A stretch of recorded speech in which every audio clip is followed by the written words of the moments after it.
Hola, ¿qué tal? Mi nombre es Íñigo Roldán y bienvenidos a un nuevo episodio de la segunda temporada de Cine Amigos. El día de hoy estamos con un invitado que ya es bastante aquí conocido en los proyectos de TVIO, eh, Ricardo Alcántara, más conocido como Patas, todos aquí lo conocemos como Patas, entonces, Patas, ¿cómo estás? Carnal, qué gustazo. Muy contento de estar acá. Oye, pues, ¿qué te parece si empezamos ya con esto? Me platicabas ahorita un poquito que has hecho pues de todo en el cine, ¿no? Pero principalmente pues te conocemos por la actuación. Entonces, ¿cómo es que tú decides ser actor? ¿Y cómo decides tú que vas a estudiar eh, todo lo relacionado con los medios audiovisuales, todo lo relacionado con el cine? ¿Cómo lo decides tú? Bueno, no sé si realmente yo lo decidí. Sí, A mí siempre me gustó el teatro, siempre me gustó la actuación. Eh, Hubo momentos de mi vida donde no tenía el teatro a la mano, o sea, cuando yo era muy chiquillo y veía el teatro y me interesaba, no tenía realmente un taller de teatro, un lugar donde yo me pudiera acercar a empezar a practicarlo, pero siempre supe que era algo que quería hacer, que cuando tuviera oportunidad, que cuando estuviera en una escuela que tuviera taller de teatro, que me iba a meter. ok, Este, y pues eso empieza en Toluca, en el TEC Toluca, cuando yo entro a estudiar allá en 2011, más o menos, para la prepa. Ahí tenían un taller de teatro muy bueno, ahí me metí, empecé a hacer mis primeros proyectos. No sé si en ese momento yo sabía que quería ser actor o lo había decidido ya. O sea, para mí era una cosa como medio de muy difícil tirándole a imposible, ¿no? Era como un sueño muy sí, loco y como que no valía mucho la pena apostar por ahí. Yo también siempre supe que quería estudiar comunicación, de eso es mi licenciatura. Y también tenía muy presente que un taller de teatro podía complementar la licenciatura de comunicación, ¿no? Podía darme herramientas para la voz, para la expresión corporal, pero yo me empecé a preparar en el teatro pensando en complementar mi carrera de comunicólogo, ok, no tanto en dedicarme a la actuación. Lo que pasó después, ya cuando yo entro a la universidad y empiezo a hacer mi certificado en artes escénicas, ¿no? Hice como una licenciatura y media, ¿no? Como media sí, licenciatura de teatro y la carrera completa de comunicación. Pero mis compañeros de teatro eran personas que sí estaban haciendo la licenciatura completa y me empezaron a jalar a muchas obras, a muchos proyectos. ok, También coincidió, o sea, fue un poco como azares del destino, que en ese momento había muy poquitos hombres en la carrera de teatro de la UTLAP. sí, Todavía es una tendencia, desafortunadamente, que mmm, muchos hombres no se permiten, no nos permitimos de pronto ser sensibles, vulnerarnos, hablar de nuestras claro, emociones, y pues es básicamente lo que se hace en el arte, ¿no? sí, Entonces sí hay como un poco más de chicas por lo general en los talleres de teatro que de actores hombres, pero pues eso en ese momento a mí me benefició porque terminé saliendo en muchas obras, ¿no? Como éramos poquitos hombres, pues salíamos en las obras de toda la carrera, aunque no fueran de nuestra generación, ¿no? Los que eran más grandes o más chicos hacían sus obras y pues nos llamaban como para ayudarles, para que no se viera una generación de 10 mujeres y de 2 hombres. Bueno, sí, claro. hay que poner ahí otros hombres que sean de otras generaciones de la carrera de teatro. Y me terminé inclinando por esto porque yo me di cuenta de que el mundo, la vida me lo decía, ¿no? El teatro Claro. me daba entrada. Yo alguna vez me acuerdo que me preguntaron, oye, ¿y por qué ahora estás haciendo más chambas de teatro que de diseño, de cine, de publicidad o de otras cosas? Alguna vez me lo preguntaron varias personas y yo como que les decía que no era a propósito. O sea, yo me decía, cuando suena el teléfono, cuando la gente me busca, cuando la gente me llama, no me llaman para hacerles publicidad, me llaman para hacerles actuaciones en obras de Claro, teatro. Entonces, como tampoco hay tanta chamba, ¿no? En las artes, la verdad es que yo jalo de lo que me inviten, ¿no? Entonces, si en este momento me están invitando a hacer muchas obras de teatro, pues yo las voy a hacer, ¿no? Voy a claro. aprovechar la oportunidad y pues ya con el paso del tiempo me di cuenta que era lo que más me gustaba y que quería seguir haciéndolo toda la vida. No nada más como un hobby o no nada más como una manera de complementar mis otras disciplinas, sino realmente como una profesión y como un estilo de vida. Ok. Oye, y bueno, tú has dirigido, ¿no? Y has Sí. escrito, me comentabas que te gusta mucho escribir. Em, ¿Cuál es la relación que se debe de tener entre actor y director? Y, y cómo, o sea, sí, principalmente cómo se debe de tratar y además cómo se debe de ¿Cuál es la manera correcta de dirigir a un actor? Bueno, yo no creo que haya una manera correcta de dirigir a un actor, Claro. ¿no? Porque eso sería como pensar que todos los actores funcionan igual. Sí. De pronto, lo que me pasa en el cine, a diferencia del teatro, es que la gente trabaja mucho con los fierros, con la técnica, ¿no? Y de pronto una persona que está muy acostumbrada a trabajar con la cámara puede olvidarse por un momento de que el actor no es una cámara, Claro. ¿no? O sea, tú a la cámara le apachurras un botón o a la luz le apachurras un botón y la cámara empieza a grabar o la luz empieza a iluminar y ahí se queda, ¿no? La cámara no se cansa. Sí. El tripié no se cansa, los fierros no se cansan, el actor es un ser humano, ¿no? Entonces, cuando tú vienes de trabajar con la cámara o con el micrófono, con las luces, pasarte con el actor puede ser complicado, porque no le puedes apachurrar un botón que te diga, órale, actúa, ¿no? Sí. Y ya entra en personaje y ya entra en situación, porque la cámara siempre le apachurras el mismo botón. Al actor no siempre le apachurras el mismo botón porque todos los actores son diferentes.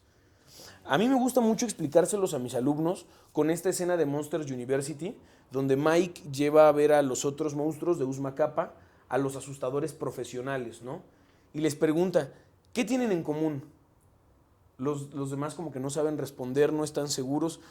Pues no sé, yo no veo que tengan nada en común. Sí. Y Mike les dice, exacto, no hay un solo tipo de asustador. Los mejores asustadores no tienen nada en común, todos son diferentes, completamente diferentes, pero han aprendido a utilizar sus diferencias a su favor, ¿no? Y yo creo que ese mismo ejemplo le aplica a los actores. Claro. ¿Cuál es el mejor actor? ¿Cuál es el actor perfecto, el actor ideal o la actriz ideal?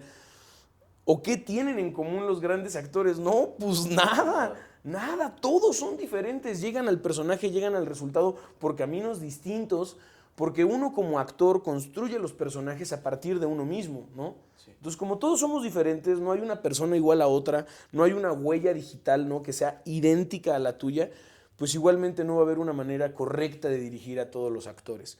¿Cuál es el consejo que yo les doy a mis alumnos que están empezando en la dirección? Hay que tener buena comunicación con los actores. Platica con ellos, conócelos, o sea, no nada más del proyecto, conócelos como personas, ¿no? Porque finalmente las artes y las humanidades se tratan de eso, de tratar con un ser humano, claro, y de explorar la otredad.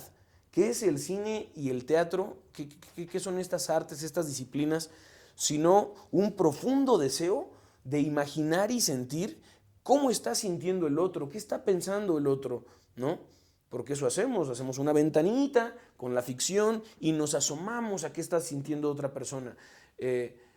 Entonces yo creo que es muy importante que entre actores y directores nos lleguemos a conocer como personas, sí, claro, y tengamos una buena comunicación. Me ha pasado con algunos alumnos que me dirigen, que me invitan, oye, tengo mi proyecto, ayúdame, me falta un actor, y lo primero que les digo, por ejemplo, es, necesito que me hables de tú. Es muy importante, claro, que me hables de tú. Porque si tú estás en modo profe, eso te da como, no nada más la confianza con ese actor, sino con el resto del equipo. Sí. Que cuando ven que como director tienes la autoridad y tienes la confianza, porque hay muchas veces, sobre todo cuando estamos hablando de un director que es más joven que el actor. Pasa mucho en el cine universitario, ¿no? Tienes un chavito, una chavita de 18, 19 años, está haciendo su primer corto, y en el cortometraje sale un personaje mayor, una persona de 50 años. Y entonces llega el alumno, hecho chiquito, y te dice, disculpe, profe, señor actor, no sé si podría pasarse a la marca, si fuera tan amable. No, desde ahí estás mal, claro, ¿no? Porque parece que te estás haciendo chiquito enfrente del actor que es grande. Y no es hacer chiquito al actor y que el director sea grande. Entonces, sí, no, es más bien como, fíjate cómo somos grandes los dos. Estamos haciendo cine, estamos haciendo arte, qué chido, sí, claro, ¿no? Eso te da un gran valor a ti como persona, como artista, que te estás atreviendo a contar una historia. Para mí también, entonces los dos somos grandes, entonces los dos somos buenos. Entonces te tengo la confianza de decir, oye, mano, no seas malo, ponte ahí en la marca, vamos a grabar, ¿estás listo? Y no es hacer más ni hacer menos a la gente, sino trabajar en una relación de mucha confianza y de una situación muy parejita, ¿no? Muy paralela, en donde nos tenemos la confianza de decirnos las cosas, porque a veces al actor joven perdón, al director joven, le da miedo decirle al actor viejo, no, perdón, así no lo quiero. Un poquito más rápido, por favor. ¿No? Entonces dices, no, bueno, ya sí está bien, no estuvo tan mal, porque te da pena hablar con el actor. Sí. Entonces, si tú conoces al actor en el set, a lo mejor, claro, te va a dar pena corregirlo y darle una nota y decirle, no, así no es, un poquito más rápido, por favor. Pero si tú te tomas 2 o 3 cafés con tu actor antes de que se vean en el set y agarran un poco de confianza y se comunican con un poco más de soltura y a lo mejor ya se hablan de tú, se miran a los ojos, se saludan de mano, ¿no? Eso es importante, sí. Porque si estás, buenas tardes, ¿no? Y todo como muy de lejitos, parece muy impersonal. Aquí hay que conocernos, claro, y hay que tenernos confianza, porque a la hora de que me dirijas vas a hablar de mis emociones y de mis pensamientos. Entonces yo quiero que nos sintamos en confianza, sí, claro, para hablar de lo que sentimos y lo que pensamos. Ese sería mi principal consejo. Buena comunicación con los actores.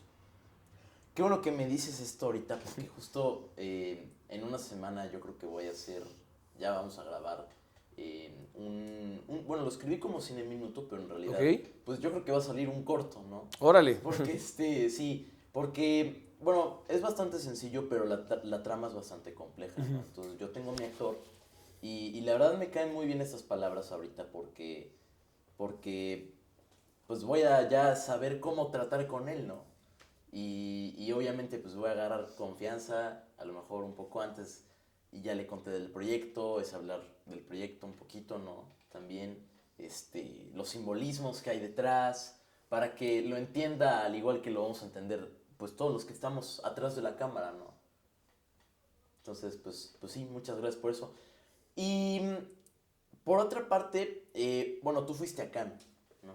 Sí, hace 2 años, más o menos, pues marzo, por estas fechas, 2022, anduvimos por allá en el Festival Internacional de Cine de Cannes, o en una sección del festival que se llama Short Film Corner, que es un circuito de exhibición. No estábamos compitiendo, no íbamos con los grandes, ¿no? Sí. Pero es un circuito de exhibición en donde tienes la oportunidad, sí, claro, de mostrar tu trabajo. Y claro, mientras estás ahí, asistes a un chorro de talleres, conferencias, sí, conoces un montón de gente. Y pues es una de las experiencias más bonitas que he tenido, que más ha impulsado mi carrera, la verdad. ¿Y tal? ¿Cómo fue como tal la experiencia de ir? O sea, ¿cómo es que tú te enteras que ya estás en Cannes? Bueno, yo formé una compañía de cine independiente con mis amigos, sí, con mis compañeros de la universidad, que se llamaba Filmando a Godot, ahora nos llamamos Godot Media, pero esta compañía que la formamos en la universidad, como diciendo, no nos bastan los cortos de la universidad, nosotros queremos agarrar un poco más de práctica, ¿no? Sí. Queremos agarrar más la cámara, y desde la uni empezamos a participar en un rally de cortometrajes que se llama The 48 Hour Film Project. Ah, claro. Este es un rally que se hace en 48 horas. En 48 horas para hacer una película en muchas partes del mundo, ¿no? Sí. Se hace en Ciudad de México, se hace en Los Ángeles, en Nueva York, en Río de Janeiro, en Buenos Aires, en París, Barcelona. Y un poco ahí la dinámica es que me parece que no importa tanto la calidad del equipo que llevas.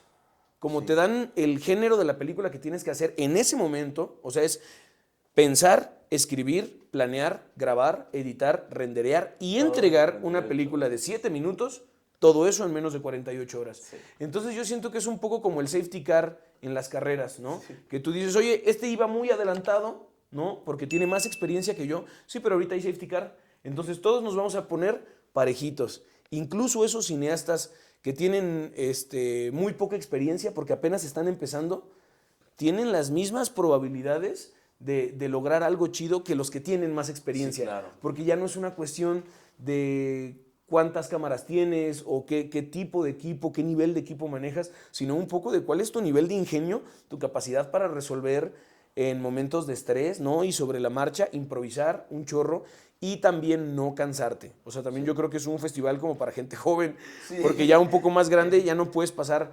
50 a 57 horas sin dormir, que era lo que yo pasaba sin dormir cuando estaba en el rally, ¿no? Desde antes del rally ya estábamos desvelándonos un montón y haciendo un trabajo pues titánico, ¿no? Sí, totalmente. Pero este rally se hace una vez al año, normalmente es en noviembre, y nosotros participamos en él pues como 6 o 7 veces, o sea, fueron varios años consecutivos de meter el corto, porque ya sabíamos que los mejores de ese circuito iban a Cannes. Entonces Wow. nosotros decíamos, ese es nuestro sueño, esta es nuestra oportunidad, vamos a seguirlo intentando. Y alguna vez nos han preguntado, ¿cómo lo lograron? ¿Cuál es el secreto? Y pues yo lo que pensaba es, pues es que no hay secreto, lo hicimos una y otra y otra y otra y otra y otra vez hasta que ganamos, Sí, ¿no? claro. O sea, yo creo que el secreto, el detalle, pues es no dejar de insistir, Sí. porque claro que nuestros primeros cortos estuvieron bastante chuecos, ¿no? Tenían ahí sus detalles, tanto técnicos como creativos. Cada año, cada vez que regresábamos, lo íbamos haciendo un poco mejor y nos íbamos estresando menos, porque había veces que lo hacíamos muy bien, que teníamos un buen producto, pero sufríamos mucho, ¿no? Porque se nos venía el tiempo encima y entrábamos en estrés. En crisis, sí. Aprendimos a lidiar con eso, ¿no? A no volvernos locos en el estrés y nos dimos cuenta que trabajábamos muy bien en los formatos de rally. O sea, que lo que a otros equipos les costaba mucho trabajo hacer como muy rápido, a nosotros se nos daba bien. Y pues ahí seguimos insistiendo hasta que le pegamos, ¿no? Wow. Y un poco tuvo que ver correr muchos riesgos ese año, porque el año que ganamos fue el año de pandemia. O sea, fue el rally que se hizo en 2020, cuando creíamos que no iba a haber rally, cuando creíamos que todo se iba a cancelar. Resulta que no se cancela, sí se hace el rally. Y entonces más bien nosotros nos preguntamos, ¿nos animamos o no nos animamos? Porque pues claro, nos daba miedo enfermarnos, contagiarnos. Sí, claro. Sentíamos que si grabábamos no nos íbamos a poder reunir en un crew muy grande. O sea, Fue el íbamos pico a de la tener que ser pandemia. súper poquitas personas. Pues sí, en su mero mole la pandemia, Sí, porque no, estamos horrible. hablando de noviembre de 2020, No, sí, no. noviembre de 2020. Sí. Entonces, también un poco eso tuvo que ver con que ganáramos. Ese año no hubo tantos cortos como los años anteriores. Claro. Hubo mucho menos gente que se animó a correr el riesgo de grabar en una pandemia. Entonces, un poco también creo que tuvo que ver con eso. Una fue insistir mucho, seguir intentándolo, y otra fue correr algunos riesgos. O en los años anteriores habíamos tratado de grabar todo muy cerca, ¿no? En locaciones muy por aquí, y esa vez nos animamos a correr un riesgo enorme, que fue agarrar la carretera para Veracruz, para grabar en un lago de por allá. Órale. Y yo sí creo que hay ciertas tomas o hay ciertos instantes que construyen los premios, ¿no? Sí, claro. O sea, claramente todo Taxi Driver está muy bien, pero la escena del Alcacelser, ¡pum! O sea, hay momentos que terminan de consolidar una gran obra, ¿no? Are You Talking to Me? Es un momento que termina como de culminar un trabajo que ya estaba muy bien. La toma aérea que tenemos nosotros con el dron, que hizo un fotógrafo fascinante, Hugo el Chichino Huerta, que es un súper fregón de la fotografía. Él se encargó de hacer esa toma y yo creo que esa fue la toma que nos llevó a Cannes, entre muchas otras cosas, ¿no? Pero ese fue el golpe de knockout, el golpe contundente que terminó de construir un proyecto muy sólido que pudo convencer a los jueces.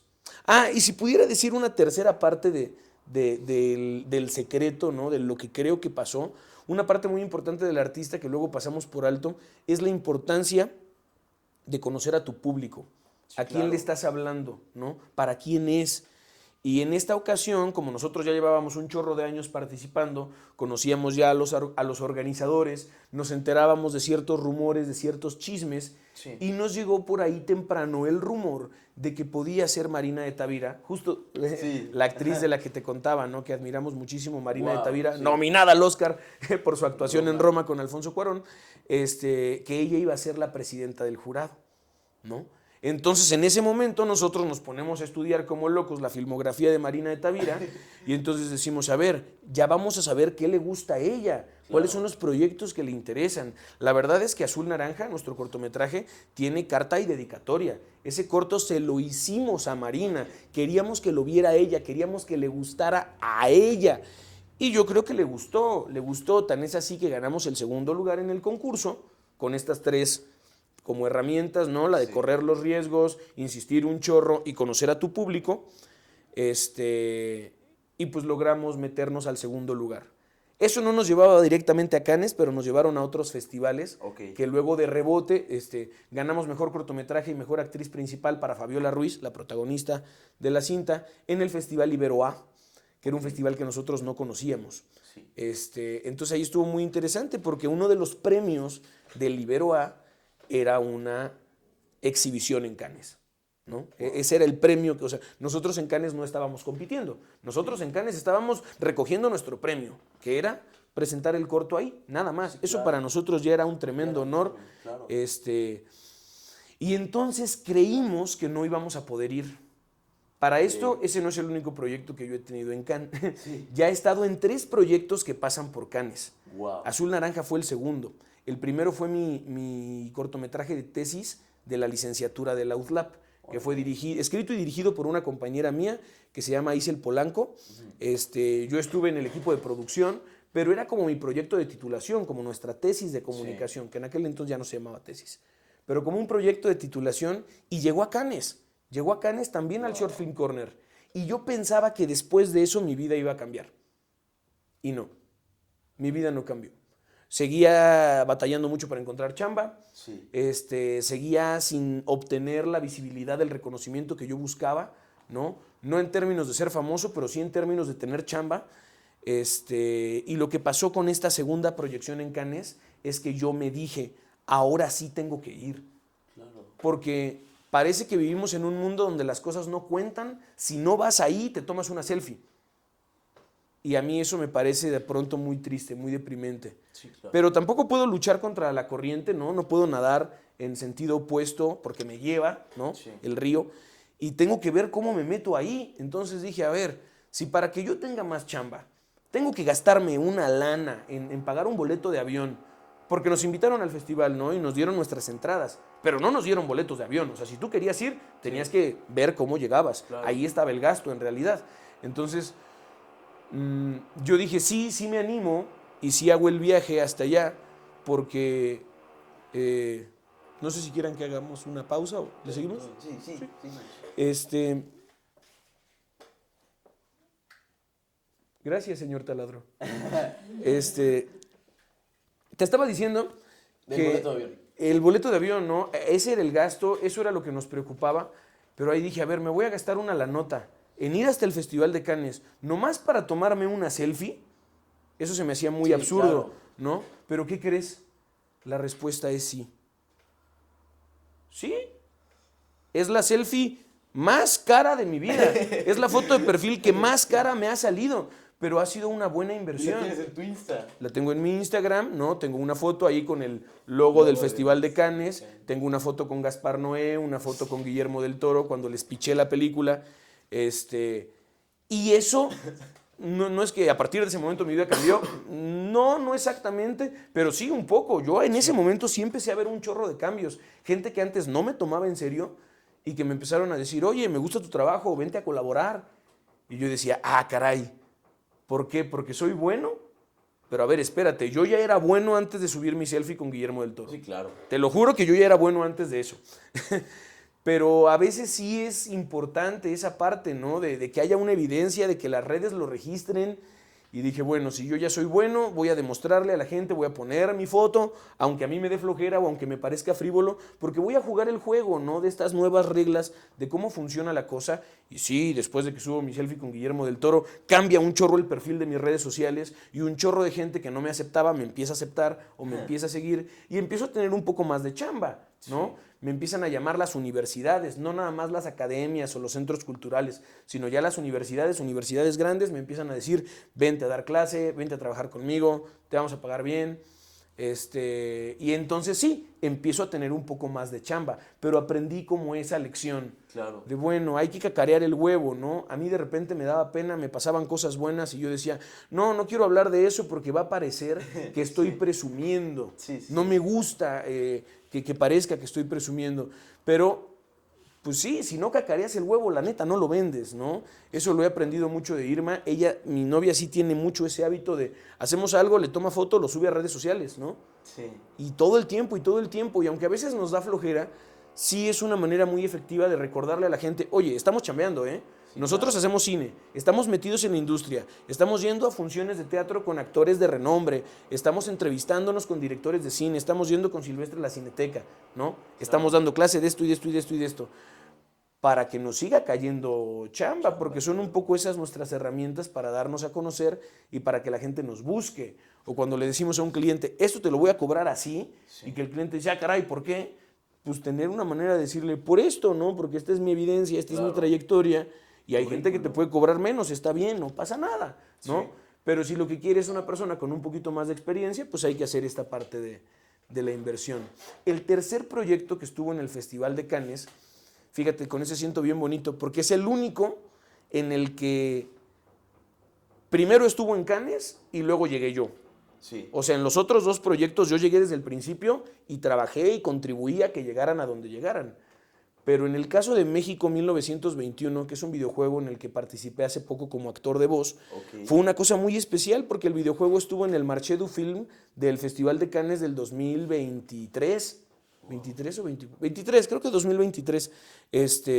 Y después de que ya había estado en el Festival de Cannes el juego y que ya había hecho una noticia y había hecho olas, ¿no?, a su alrededor, cuando tuvieron que decidir con qué actores querían trabajar, dijeron, con mi amigo de la universidad, con el Patas, que me ayudó en la tesis, que compartíamos la pizza mientras grabábamos nuestros cortos, y me llamaron a trabajar con ellos otra vez, ¿no?, muchos años después de la universidad, cuando estos cuates ya eran unos súper fregones, los de mis amigos de Mácula Interactive, ojalá que nos estén viendo, y que acaban de sacar un videojuego con La Cotorriza, ¿no? Wow. Que ya está siendo súper viral y súper en tendencia, porque mis amigos son muy buenos, ¿no? Grandes artistas del cine y de los videojuegos. Pero en ese momento ellos, ya siendo unos fregones, hubieran podido llamar a otro actor, ¿me explico? Sí, claro. Uno de la Ciudad de México, con más trayectoria o lo que tú quieras. Y dijeron, no, yo quiero a mi amigo de la uni, el Patas, porque me ayudó en tal y tal cosa.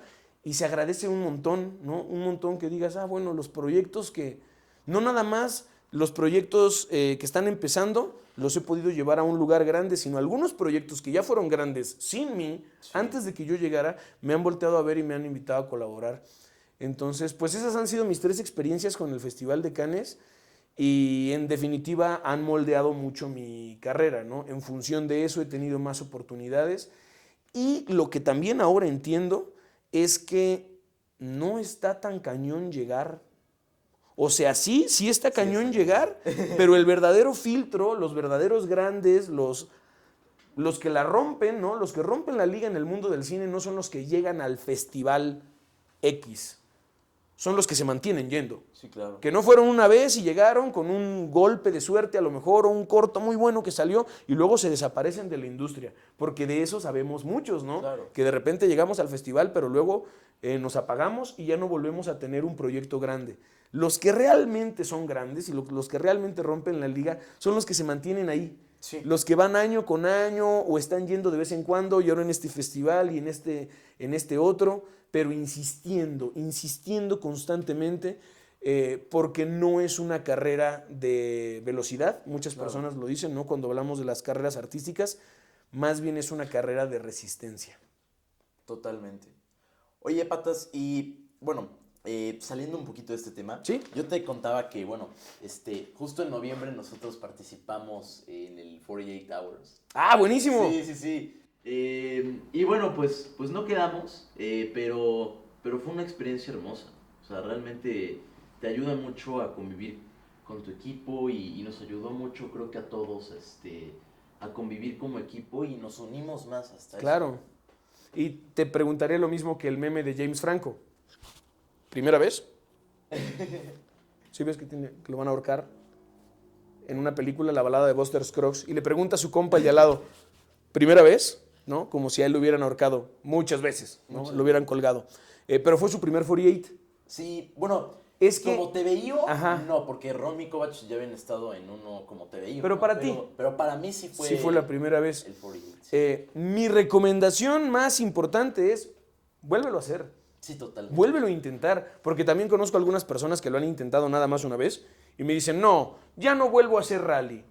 Es muy estresante, te cansas mucho, no sale bien la película, nomás te estresas y corres. No, yo ya no vuelvo. Y pues está bien, ¿no? Hay cineastas que trabajan con otra temperatura y que les gusta hacer las cosas de manera más pausada, ¿no? Yo como también tengo mucha energía de teatro y mucha metodología de teatro, soy como más atrabancado, ¿no? Y quiero hacer las cosas de volada. Pero sí, un año no es suficiente para decir, totalmente. Ya viví la experiencia. Sí, no. Y no. O sea, yo creo que sí tenemos muy buenas oportunidades, muchos grupos de cine independiente de aquí de Puebla, de pegarles a festivales grandes, pero es eso, insistir en la convocatoria. Sí, porque también, por ejemplo, tengo un compa que estuvo este año en las últimas eliminatorias para quedar en El Rey León de Ocesa, como actor, cantante, ¿no? Y tengo otros compas, como otros 2 o 3, que ya quedaron, que ya están ahí, ¿no? Que eran mis compitas de teatro de hace muchos años y Sí. que ahora le están rompiendo en grande en Ocesa, ¿no? Sí, Y claro. mi otro compa, el que se quedó ahí como en lo... Bueno, también tuve 2 o 3 compas que se quedaron ahí como en las finales, pero algunos me decían, no, pues es que estoy agüitado, ¿no? Porque no quedé. Ah, Y yo le decía, carnal, este compita que ya quedó porque ha ido a todas las audiciones de Ocesa de los últimos 20 años.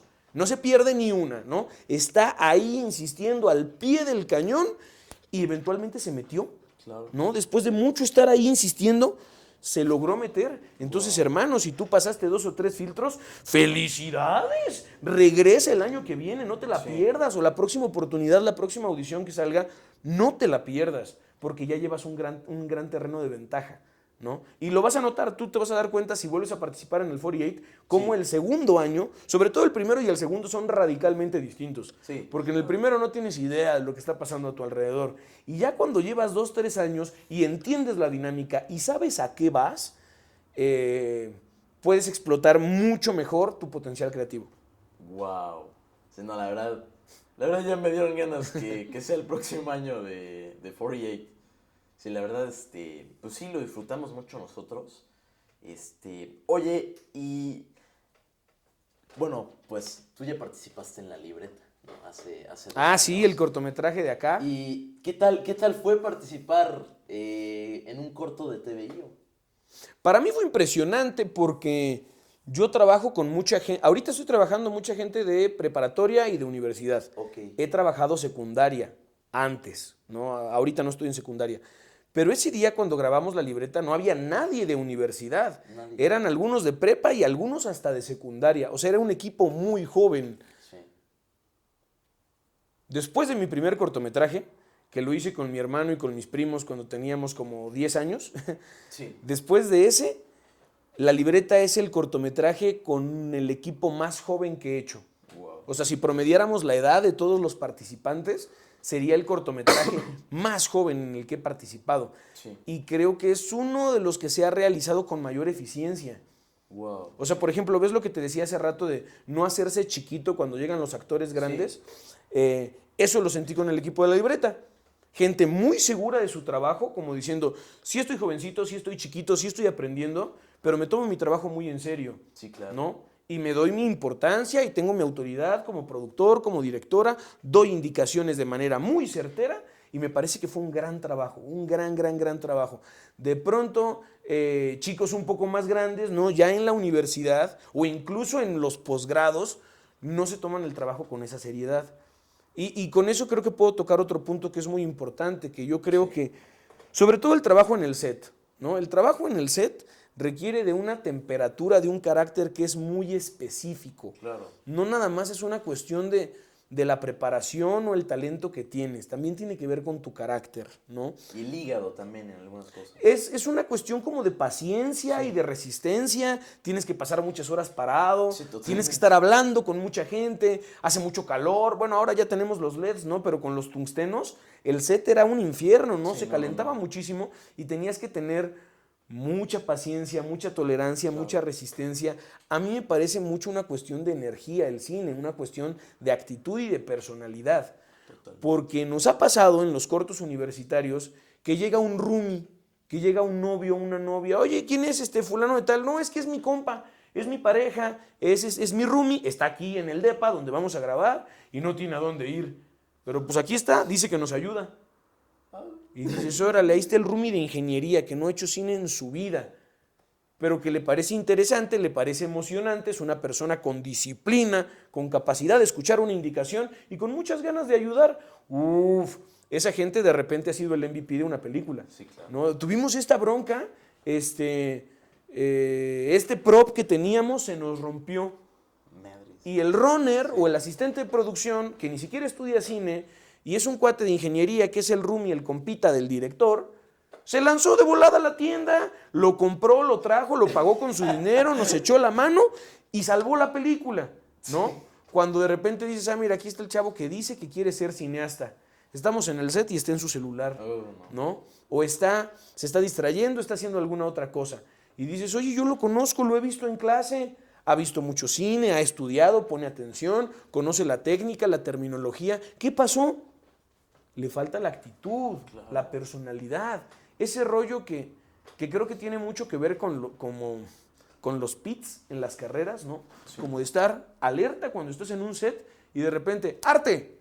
Cámbienme esto, foto, ajustamos una luz, ¡pum! Y entonces pasas del modo relax, que te estás tomando un cafecito en el catering con tus galletas y estás echando un chisme y de repente dicen ¡gaffer! Y entonces tienes que brincar como si tuvieras un resorte y entonces vas, ajustas la luz de volada y sales del set, ¿no? Para no estorbar y que la escena se desarrolle. Sigues alerta por si se necesita algo más. Eso es una cuestión de técnica. Tienes que aprender a montar y a desmontar la luz. Sí, claro. Pero no tiene tanta ciencia.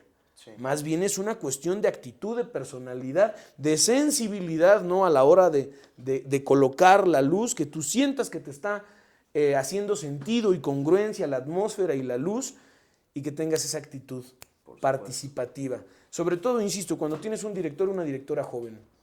Claro. Porque también uno como actor o como técnico adulto, a la hora que llegas a un set y le dices a un director o una directora joven, sí señor, ¿qué necesita?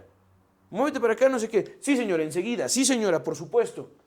El resto del set reacciona y dicen, mira, cómo vienen los que son más viejos o los que tienen más experiencia y no vienen en un aire de superioridad. Al contrario, como son los que tienen más experiencia, son los primeros en agachar la cabeza y en reconocer la autoridad del departamento de dirección. Claro.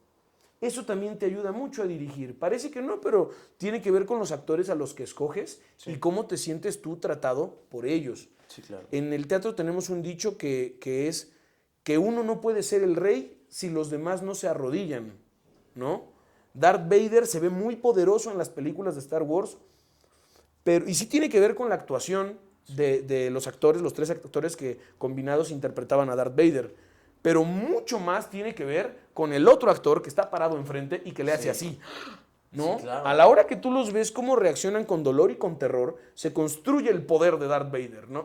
Sí. Y no es que el director tenga que ser un dictador o un Darth Vader, ¿no? Sí. Pero cuando llega un director o directora y de volada sus técnicos, sus actores, reconocen la autoridad, guardan un silencio sepulcral cada vez que va a decir una nota, va a dar una indicación, y prestan esa atención y esa importancia a la figura de autoridad de dirección, eso se contagia. Claro. Eso se contagia y entonces todo mundo empieza a atender con más seriedad las notas de dirección. También pasa al revés. Si tú llegas con tu compita que está grabando y está de director, pero como es tu compita, llegas y lo quieres cotorrear enfrente de los actores como si estuvieran en la hora de recreo, no, ahí hay que tener cuidado, claro. Porque sin querer queriendo puedes hacer que tu director o directora pierda autoridad enfrente del equipo.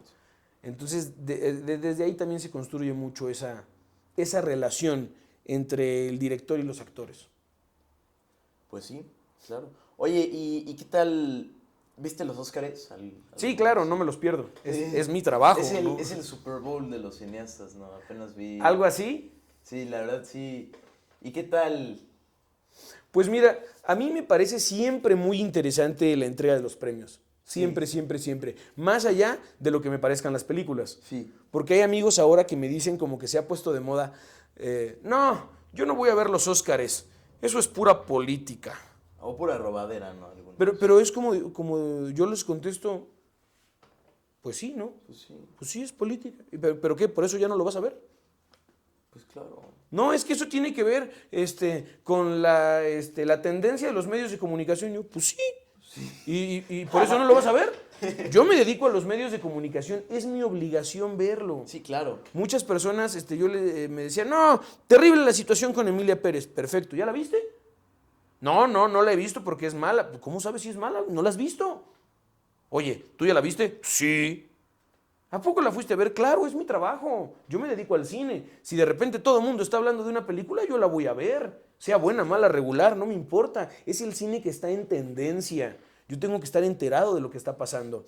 Entonces voy, la veo y me preguntan, ¿y a poco te gustó? No. Pero ya mandé a todos mis alumnos a verla. ¿Por qué? La tenemos que hablar, la tenemos que discutir. Es importante que hablemos de eso, ¿no? Sí. Luego viene John Sacre Blue Y ahí opino lo mismo, la tenemos que ver, la tenemos que comentar, la tenemos que compartir. ¿Por qué? Pues que no quieren estudiar cine, no se quieren dedicar al cine. Claro. En teoría, si tú te quieres dedicar al cine, o también les pregunto, ¿ya vieron a Nora? ¿Ya vieron El Brutalista? ¿Ya vieron?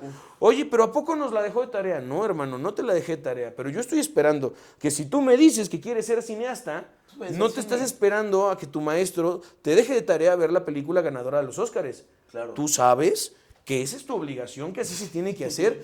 Me acuerdo mucho mi maestro José Raúl Cruz, el director de la carrera de teatro, cuando estábamos en la materia de dirección de actores. Ok. Llegó un día y dijo, bueno, muy bien, porque era cubano, y dijo, la clase hoy es de Moonlight, que Moonlight había ganado el premio a mejor película la noche anterior. Sí. Y empezó a analizar el sistema de fuerzas de los actores, la propuesta de dirección, y algunos sí como que dijeron, profe, perdón, es que yo no he visto la película. Pues sálganse del salón, vayan a estudiar administración de empresas, otra cosa. Oye, pero ¿a poco nos dijo que era obligatorio ver la película, que la teníamos que ver? Pues no, pero es la película que ganó mejor película en los Óscares y tú estás estudiando actuación. Yo doy por hecho que tú no nada más la viste, tú ya la fuiste a ver 3 veces, ya la platicaste con tus amigos, hiciste un análisis, viste todos los videos de YouTube y de TikTok que la describían, Sí. ¿no? Y entonces ya después vienes a tu clase de teatro, a tu clase de dirección de actores. Claro. Si tú vienes a tomar tu clase, que ya estás pagando una colegiatura, una lana, le estás dedicando tiempo, dinero y esfuerzo, pero saliendo de tu clase no te vas a ver cine como degenerado, como obsesionado, maniático, tu clase no sirve, estás tirando a la basura tu dinero, claro. ¿no? Cuando ya se complementan esas dos cosas, ¿no? De que estás estudiando el cine, estás estudiando el arte, pero también te sales de la escuela y vas y lo consumes y lo ejecutas y agarras la cámara y lo haces todos los días y lo haces parte de ti, de tu vida diaria, Sí. bueno, ahí es donde la cosa empieza a cambiar. Claro. Sí, pues, o sea, yo, por ejemplo, sí me faltó ver a Emilia Pérez, ¿no? Pero la voy a ver. No te la pierdas, Definitivamente no te la la voy a ver, pierdas. A mí no me gustó, no la disfruté, me pareció medio sufrida porque es larga y sí es muy extraña, pero es interesante, Sí, súper claro, interesante. De pronto me parece más interesante que A Complete Unknown, por ejemplo, el Ok. biopic de Bob Dylan con Timothée Timothée Chalamet. Está bien, pero no me aporta absolutamente nada nuevo. No tengo nada que comentar ni que discutir, sin pena ni gloria la película. Y si ya viste Bohemian Rhapsody, Elvis y Rocketman, pues es lo mismo, Sí, claro. ¿no? Pan con lo mismo, ¿no? Sí. Me extraña, por ejemplo, que no haya estado ocupando ese lugar más bien una película como Piece by Piece o como Better Man, ¿no? Estos biopics de Robin Williams o A lo mejor de hasta Farrell. Different Man. Con ¿Eh? A Different Man. Con No, Sebastián Stan. más bien voy al tema de los biopics. Ah, bueno, sí. ¿No? O sea, de los biopics que yo vi este año, que quiero ver Better Man, todavía no la he visto, Sí. pero Piece by Piece ya la vi, el biopic de Pharrell Williams, que está Sí. todo hecho con muñequitos de Lego, y es extraordinario. Es una forma nueva, diferente, súper refrescante Sí. de contar una película, y yo creo que a mí me interesa más Ahora sí que los pieza premios. por pieza, ¿no? Pieza por pieza. Sí, justo así, ¿no? Como las piezas de Lego. A mí me interesa más que el cine voltee para allá, o que los premios claro. volteen para allá, hacia lo innovador, hacia lo interesante. Original. Pero sí hubo grandes participantes. A mí me encantó Anora. Sí, a mí Yo iba también por me La encantó. Sustancia, me hubiera encantado que La Sustancia ganara mejor película y mejor actriz para Demi Moore. Me parece que no nada más es una actuación buena, es una actuación distinta, pertinente para los temas que están en agenda hoy en día y paradigmática, ¿no? Porque es cine transformando el cine, no nada más transformando la historia o el discurso, porque La Sustancia, al igual que Poor Things en su momento, son películas que cambian poderosamente la forma en la que vemos a la figura femenina retratada dentro del cine, dentro de los medios de comunicación. Entonces yo creo que ahí hay una importancia que tenemos que destacar, pero me gustó mucho Anora, o sea, A mí también. mis respetos para Anora, qué película tan extraordinaria, como si Mujer Bonita y ¿Qué pasó ayer? Tuvieran un hijo, ¿no? Cuando yo lo empecé a ver, yo dije, esto es Mujer Bonita, como con Richard Gere, ¿no? Sí. Súper como Mujer Bonita. Sí, claro. Pero luego empiezan a pasar más cosas y dices, bueno, cambia de género la película y cambia muchísimo de tono, ¿no? Te lleva por diferentes lugares. Y la actuación de Mickey no nada más es buena, es de un alto nivel de dificultad. O sea, es una actuación compleja, la escena final es brutal, me parece que es una clase de actuación. Y bueno, además de Anora y la sustancia, me quedo con El Brutalista, que también me parece una película extraordinaria, es fondo y forma. Algunos me han dicho que está muy larga, ¿no? Sí, pero... Pero me parece necesario y relevante, está bien logrado que la película sea larga. Claro. Hay un diálogo, un momento de la película donde el protagonista que interpreta a Adrien Brody dice, es que va a ser así mi construcción, están construyendo una iglesia, él es arquitecto, es que va a ser así la construcción. Oye, no, espérate, ¿por qué no hacemos esto 7 centímetros más bajito? Porque ya es demasiado grande y estamos desperdiciando un chorro de material. Y el tipo dice, no, esto es parte como del concepto de la propuesta artística que estoy haciendo, necesita ser enorme. Y no solo enorme, sino absurdamente enorme. Y entonces digo, claro, por eso la película es larga, ¿no? Porque va un poco como en torno a este mismo discurso, y cuando la película termina, o cuando llega a su clímax, entiendes perfecto por qué duró todo lo que tenía que durar, por qué necesitas llegar al momento climático, al punto nodal de la película, con esa temperatura y con esa sensación, con esa energía, sí, claro. ¿no? Porque entonces adquiere una contundencia y una relevancia que es muy distinta.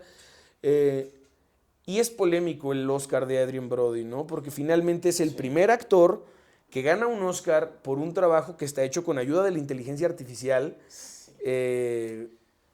Y pues marca un antes y un después, ¿no? En la historia claro. de la industria y de la historia del cine. Totalmente, sí. Sí, y hay películas muy largas que tienen un buen de relleno. Y esta me pareció larguísima, pero no se me hizo pesada, no se me hizo que le metieran relleno. O hay películas cortas que hasta le meten relleno, ¿no? Entonces, pues la verdad a mí también me encantó El Brutalista, me encantó Anora. La sustancia sí, la verdad no me encantó, pero es buena, o sea, no le hago el feo. Y una que sí, la verdad, me dolió mucho que no la nominaran más fue Dune.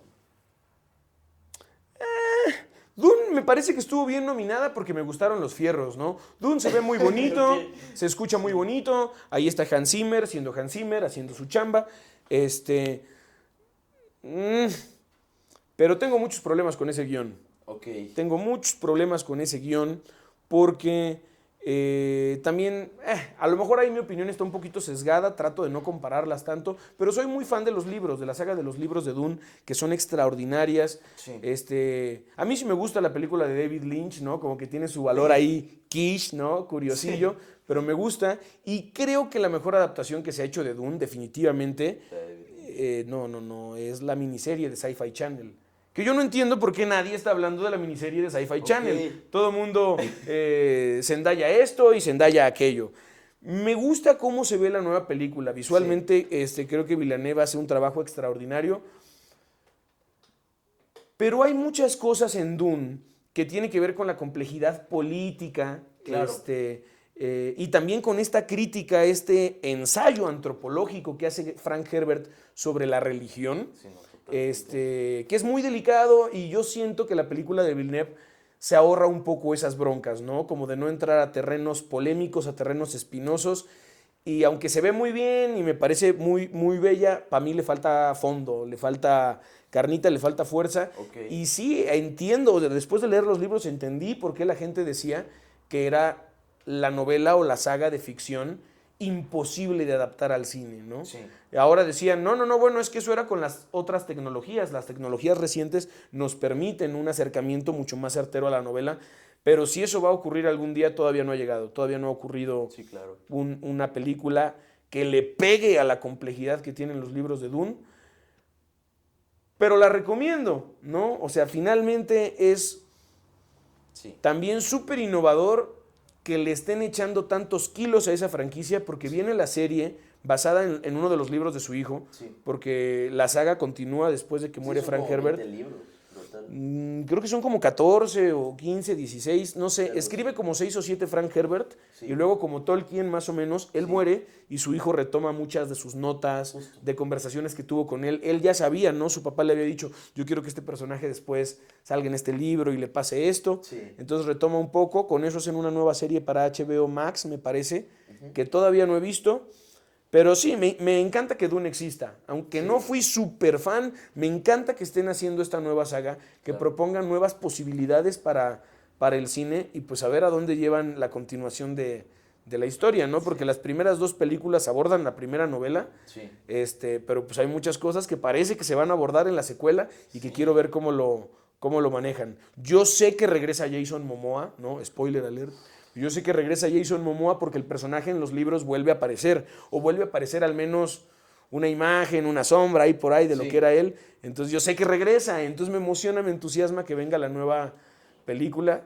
Y definitivamente me gusta mucho lo que hace Villeneuve, ¿no? Sí, o sea, aunque Dune no sea mi trabajo favorito de él, que por ejemplo me parece que cinematográficamente tiene algo mucho más contundente con Arrival, ¿no? Que Arrival me parece una película genial, redonda en todos los aspectos. No nada más se ve bien y se escucha bien, sino que tiene un trasfondo muy bien investigado.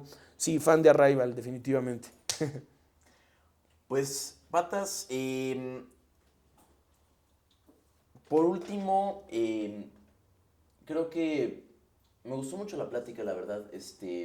Aprendí mucho y creo que a los que estén viendo esto, los que amamos el cine, los que les gusta la actuación también, y en general los que les gustan las historias, creo que les va a gustar mucho este episodio. Entonces, un mensaje para los que vamos a estudiar cine, para los que van para actuación, para guión, para foto, lo que sea.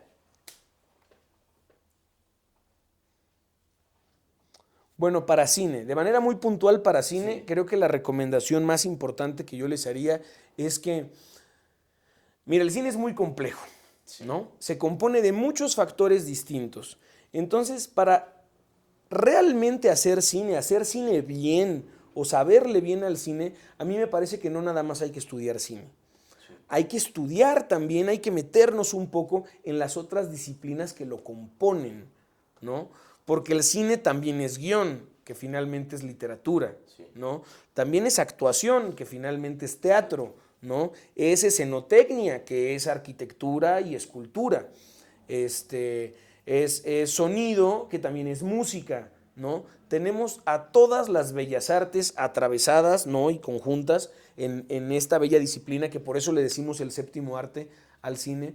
Y de repente un problema que yo veo en las escuelas de cine es que los chavos se clavan en hacer cine, en estudiar cine, y se olvidan de la literatura. No, papá. A ver, espérate tantito. Vamos acordándonos que el cine acaba de nacer. Claro, el cine es un arte, una disciplina joven, chiquita, 130 años tiene la criatura, ¿no? O sea, al lado del teatro, que tiene más de 10,000 años, el teatro primitivo, que se funda la tragedia griega por ahí del 537 antes de Cristo, por ahí, pues son disciplinas muy antiguas, ¿no? Claro. No debemos olvidar que el tío cine, ¿no? Es solo un hijito del padre teatro, ¿no? Que es el primero al que tenemos que estudiar. Y que el padre teatro es a su vez un hijo de la abuela literatura, ¿no? Ahí hasta arriba está la literatura, está la narración. Entonces, cuando te clavas en ver películas, pero no te metes a la biblioteca, ¿no? Y no te clavas un poquito en los clásicos de la literatura, que son muy importantes para comprender por qué el cine moderno se hace como se hace. Y no nada más el cine, ¿no? Porque el cine es joven, pero hay otro miembro de la familia que es todavía más joven, ¿no? Que yo ahí diría el primo videojuego, ¿no? Sí. El primo videojuego es el más joven, ese nació en los 70s y todavía no hemos visto nada de los videojuegos. O sea, los videojuegos están en la pubertad, claro. O están entrando a la pubertad ahorita en esta etapa de la tecnología y todavía yo creo que nos van a sorprender mucho como, al igual que el cine, cumplan 130 años, ¿no? Claro. ¿Cómo van a ser los videojuegos en ese momento? ¿Cómo van a ir hibridándose las nuevas tecnologías? Entonces mi consejo sería eso, estudien cine, pero estudien todo lo que lo rodea y lo compone, la música, la escultura, la arquitectura, la escenotecnia, la fotografía, el dibujo, el teatro, ¿no? El arte dramático y todo lo que rodea al cine. Eso sería mi consejo para los que quieran estudiar cine, en general, los que quieran dedicarse al cine. Y en términos de actuación, en términos de teatro, yo quisiera citar una conferencia que nos dio en la UTLAP hace muchos años el maestro Luis de Tavira. Ok. Fíjate, justo un día que yo estaba pensando cambiarme de chamba, diciendo, no, ya, esto está muy complicado, ya tengo muchas broncas, no está funcionando, necesito cambiar de dirección, buscar otra cosa. Y ese día que estaba dudando de mí, me mandó el universo al maestro Luis de Tavira, que nos pregunta en la conferencia, ¿por qué nosotros queríamos hacer teatro en un país donde el 80% de la población jamás ha ido al teatro? ¿No? Y pues nos dejó así, ¿no? Sí, Como, claro. maestro, yo esperaba que nos dijera usted, ¿no? Porque nosotros no tenemos la respuesta. Y lo que nos dice el maestro Luis de Tavira es que vivimos en la era de la industrialización. Sí. Vivimos en la era donde todo se convierte en un proceso mecánico y todo esto él lo compara con el pan Bimbo, ¿no? Vivimos en el mundo del pan Bimbo, en donde todos los panes son iguales, se hacen en una banda, ¿no? Van pasando, se empaquetan todos iguales con un código de barras. Y en este mundo del pan Bimbo, el teatro, la actuación para el teatro es como una panadería de pan artesanal, de un pan que no está ahí guardado, empaquetado, que no se hizo hace unos meses, hace unos días y ahora te lo van a dar recalentado. Es un pan del día, se hizo hoy. Claro. Y no es para todos, no es para todos los que vayan a venir a la... No. Es para los que vengan ahorita a la panadería hoy. Sí. Es una panadería especial donde la gente puede entrar, te enseñan cómo fabrican el pan, cómo lo preparan, cómo lo amasan enfrente de ti, porque eso es el teatro, ¿no? El actor construye una emoción, pero no la construye en su casa y luego llega a enseñarse a la cámara. Te enseña a ti enfrente de ahí del público cómo está construyendo esa acción, esa emoción, esa atmósfera. Sí, claro. Y cuando finalmente esta actuación, este personaje o este pan está listo, pues se lo ofrece a la gente con todo su amor, con sus propias manos, ¿no? Sí. Y ese es un producto que el pan Bimbo nunca va a poder igualar, Sí, claro. ¿no? Y luego se regresa al principio de la pregunta, nos dice el maestro Luis de Tavira, ¿por qué queremos ser actores en un país en donde el 80% de la población nunca ha ido al teatro? Porque, señores, el pan es para los hambrientos. Y entonces se levanta el maestro Luis de Tavira y se va. Como un mic drop, ¿no? Como si ¡pum! Y todo se queda ¡ah! Sí. Increíble, impresionante, claro. Tenemos que hacer teatro, tenemos que ver y compartir teatro porque lo necesitamos. Sí. Porque el teatro, al igual que el cine, al igual que el arte, son ejercicios de empatía. Jugar a pensar cómo se siente el otro, cómo se mueve, cómo se ve, cómo piensa el otro. Y eso es un acto de amor, es un acto de vulnerabilidad y de compartir. Finalmente es un ejercicio de empatía. El arte, el cine, el teatro, la literatura nos hace más empáticos, claro, nos hace más sensibles y sí creo que nos ayuda a vivir en un mundo mejor, ¿no? Por supuesto. Esa parte no es para los cineastas ni los artistas, esa parte sí es para todos. Cualquier persona que se acerque, ya sea en calidad de artista, de realizador o de espectador, al teatro, al cine, a las artes, le está haciendo un gran favor a su corazoncito y también le está haciendo un gran favor a este país, a este planeta, porque está contribuyendo a que vivamos un poquito mejor. Wow. Wow. Bueno, pues muchísimas gracias, Patas, por esta plática que tuvimos y por esta clase, masterclass casi que nos diste. Por último, pues te tenemos un regalito. Oye, no sé qué decir. No me lo esperaba. Bueno, pues aquí está tu Oscar de nuestro regalo para el invitado y pues... Manito. Muchas gracias por aceptar la invitación. Muchas gracias por ver Cine Amigos. Esto fue todo por hoy. Sigan a Patas en sus redes, que luego se las vamos a estar dejando ahí en la descripción y en nuestro Insta. Sigan a TVIO, suscríbanse, denle like y nos vemos. Mi nombre es Íñigo Roldán. Gracias. Quiero agradecer a TVIO, a Romy, a Kovash, a todo el equipo de Cine Amigos y espero que una plática tan bonita como esta se repita muy pronto. Hasta la próxima. Gracias.